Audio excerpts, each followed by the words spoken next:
Next up, we're going to talk about burst firing. I did touch on it lightly previously, but now I'm going to kind of do a deep dive into what true burst fire is and how to do it and when you should be doing it. Again, so burst fire guns are going to be those ADS kind of guns that give you that secondary rate of fire, which is a burst, but you can burst fire with any gun in this game that has any kind of spray or full auto.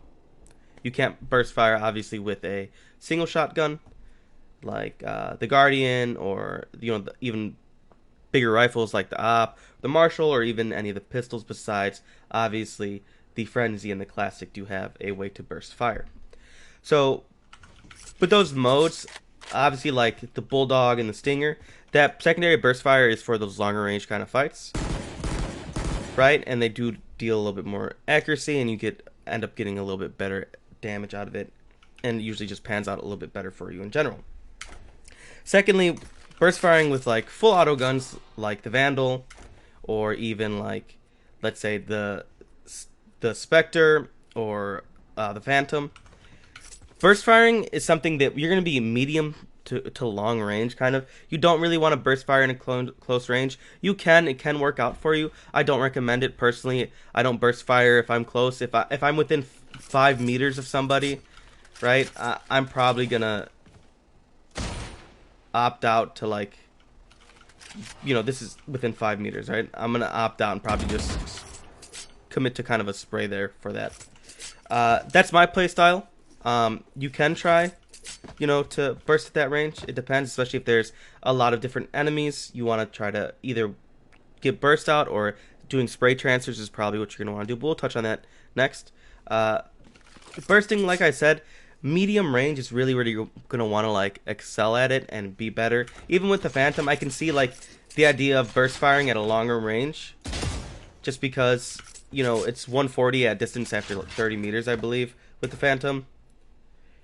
So you want to make sure you're getting that second shot off if you do hit him in the head. More often than not, people are like, "Oh, Phantom diff," just because you do end up hitting him in the head, right? And it's at 140, and they need that extra 10 damage until it's a full kill. So that's why people opt out for the Vandal sometimes. But if you're burst firing, obviously, if you get that initial headshot and you're just doing a quick little burst, 9 times out of 10, as long as that second shot hits, it's going to pan out better for you versus just going for a tap, right? Depending on the range. So,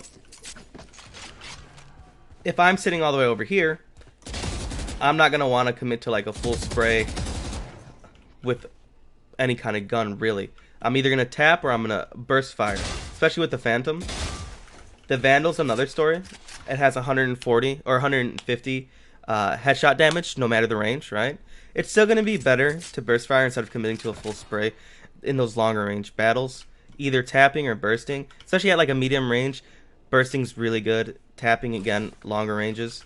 But if you want to mix it up and move around, and get like quick little bursts in there, it kind of works out a little bit better for you. Same thing with like the Spectre. Spectre's good for burst firing. This is probably the gun I burst fire the most with, if I'm being honest, besides the Phantom. A lot of people like to run and gun with this gun, just because how inaccuracy doesn't really affect the movement or anything like that. So you can still, obviously I double headshot that bot while still full sprinting. But burst firing is a big thing, and it can work out pretty well, especially with the Spectre. You can do little quick burst fires, and it makes you a lot more able to reset and like go to your next target, depending if you're trying to go for like multi-kills, or depending on any kind of situation you're in. If somebody's like double swinging you and their timing's kind of wrong, you can kind of get a first burst off quickly and then kill the second one without having to commit a full spray transfer. It's a big thing I've noticed with multiple guns, right, that are fully auto.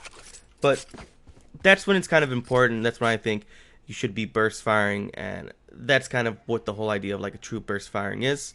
Sometimes people overcommit to a burst and ends up being more of a spray than a burst. Burst firing is just going to be the first few shots, anywhere from 5 to 7, I want to say, or maybe even 3 to 5 is going to be kind of your burst fire there. You want to keep it within those.